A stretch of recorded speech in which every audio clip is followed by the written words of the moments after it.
1974 5 থেকে 9 এপ্রিল বাংলাদেশ, ভারত, পাকিস্তানের পররাষ্ট্রমন্ত্রীদের ত্রিপক্ষীয় একটা বৈঠক হয়। সে বৈঠকে বাংলাদেশে প্রতিনিধিত্ব করে মুজিব সরকারের পররাষ্ট্রমন্ত্রী ডক্টর কামাল হোসেন।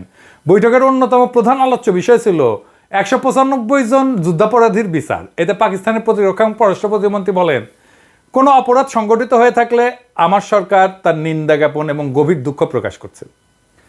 আর তখন পাকিস্তানের প্রধানমন্ত্রী জুলফিকার আলী ভুট্টো বলে, মিটমাট ত্বরান্বিত করার জন্য অতীতের সমস্ত ভুল ক্ষমা করে দিন এবং ভুলে যান।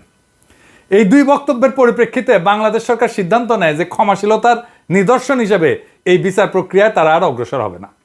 দেশে ফিরে 11 এপ্রিল 1974 ডক্টর কামাল হোসেন বলে যে বাংলাদেশে পাকিস্তান যে অপরাধ করছে তা প্রতিষ্ঠা করা, পাকিস্তান কর্তৃক তার সব অপরাধকে স্বীকার করানো এবং বাংলাদেশের বিচার অনুষ্ঠানের সামর্থ্য প্রতিষ্ঠা করাই ছিল প্রস্তাবিত যুদ্ধাপরাধী বিচারের মুখ্য উদ্দেশ্য। বর্তমান ক্ষেত্রেও পাকিস্তান তার অপরাধ স্বীকার এবং ক্ষমা প্রার্থনা করায় এই লক্ষ্য অর্জন করা গেছে। ডক্টর কামাল হোসেনের এই বক্তব্য পরদিন বাংলাদেশের সমস্ত পত্রিকায় প্রকাশিত হয়।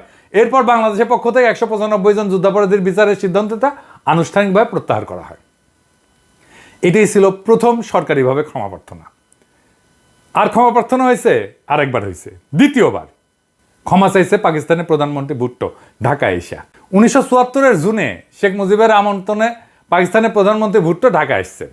ভুট্টোর সামনে রাতে একটা রাষ্ট্রীয় ভোজসভার আয়োজন করা হয়েছে। উপস্থিত আছে স্বয়ং সর্দির বডিগার্ড, মন্ত্রী পরিষদের অন্যান্য সদস্য। ভুট্টো ডিনারের আগে বক্তৃতা দিতে উঠছেন এবং বলতে শুরু করলেন। কি বলতেছেন শুনেন ভালো কইরা।